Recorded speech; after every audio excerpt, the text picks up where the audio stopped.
All right, well, good morning, YouTube. Today, I want to talk about the Elantra N TCR Edition. I don't know if you guys have been following this, but given obviously just kind of the tie-ins with the N community and the N Club and Hyundai USA, I saw some announcements for the Elantra N TCR Edition. This is not meant at all to be kind of an exhaustive or comprehensive review or informational video of it all. I know some really great people that have put out some videos on it as of late, and I'll definitely link those in the comments or in the description, so you can check those out if you really want to get some real takes on some of the upgrades and some of the things that are there. But I just want this just to be what I think that means for Hyundai as a brand. Hyundai, Kia, but really ultimately Hyundai as a brand. And I do want to throw in the mix, given that this is cars and kids, I'd want to throw in the mix also that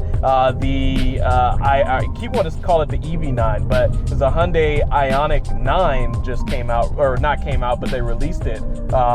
Released more information on it. They did a reveal, I think at like an LA mansion or something like that I heard. And I definitely want to talk about that as well, because I think those are two key products that Hyundai's really has leaned into that I really think are game changers for the brand. And I just wanted to share why I think that is, because it's just been really cool to see just how much growth the brand has had and a positive direction that it's gone in, and really how much positivity is around just the future of the company as well. So just want to share some thoughts on that. Like I said, it's not meant to be an exhaustive review or informational video necessarily, but just my thoughts on what I really feel like that means for the brand long term. And so we'll go ahead and hop into it.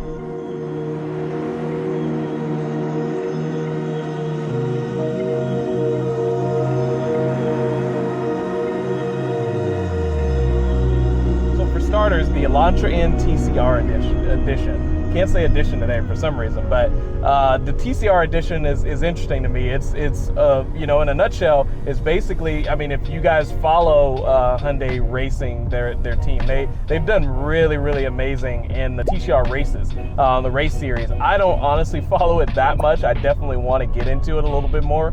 It was one of the reasons why I started looking into the Elantra N initially, but the TCR Edition is really just, I don't necessarily want to say a homologation of their TCR car, but it really is ultimately kind of a rolled version with some upgrades to kind of commemorate just the success they've had in that TCR series.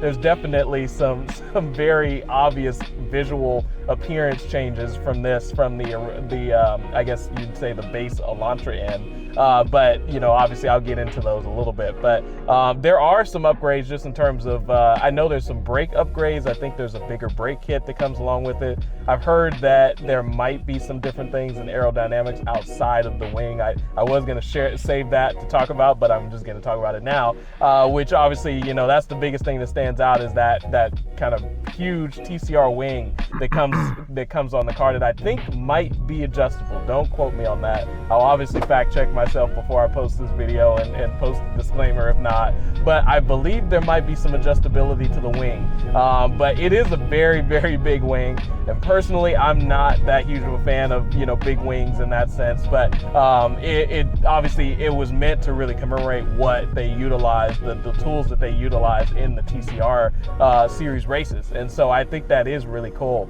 But overall, like I said, big brake kit upgrade, which is a big thing obviously, because this is meant to kind of be a car that you can take on the track. You can drive it on the road, it can be your commuter car, but you really can take it on the track as well. And so that wing, obviously, those big brake kits, some of those upgrades, the Alcantara steering wheel, which is actually standard on the Korean models, they're OE parts, but they just don't get sold here in America. And so that's always the case of we don't always get the best stuff, but we can't really complain. It was definitely a great package just out of the gate.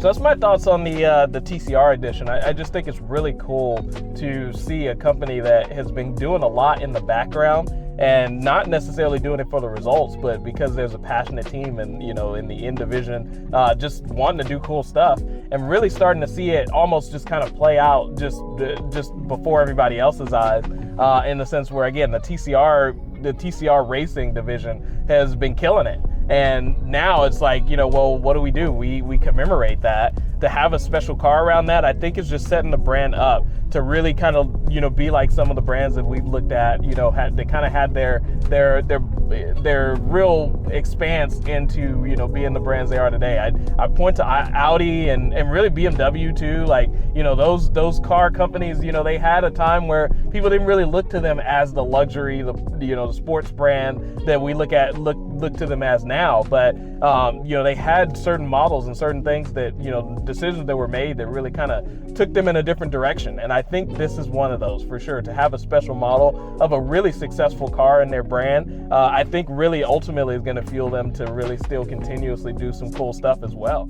And then again with the EV9, you know, I keep wanting to say the EV9, the Ioniq 5 or the Ioniq 9.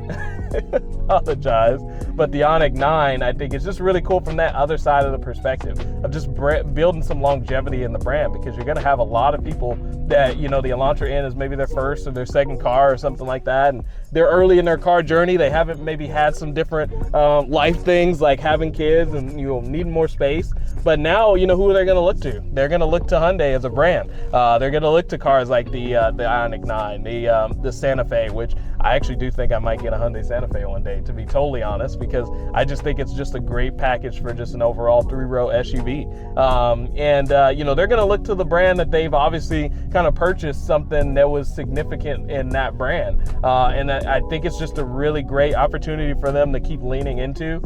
They're taking themselves seriously. I think that's the big thing too, is like they're taking themselves seriously without even worrying about what everybody else's perception is. You know, I think that's a huge thing when you just have confidence in your product and your brand. You do releases that, you know, maybe people say, oh man, Hyundai's doing that. But, you know, if you do that long enough, people are maybe going to start to forget whatever stigma they had about it. And they're going to start leaning into the fact that you look at yourself as a quality brand that's really coming out with a quality product. So like I always say, like and subscribe. I hope you guys enjoy a little bit of the exhaust and the driving clips from earlier. Thought that would just be a cool way to just kind of also, you know, bring in the discussion about this.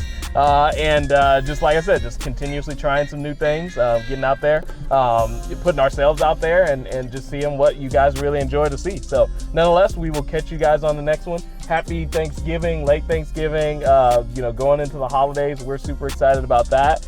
So we have some holiday themed content coming up, some holiday themed, you know, apparel. Not necessarily things that we're selling, but just some cool things that my wife made for me that I'm excited to share on the channel as well. But we will definitely just see you guys on the journey. So we'll catch you on the next one.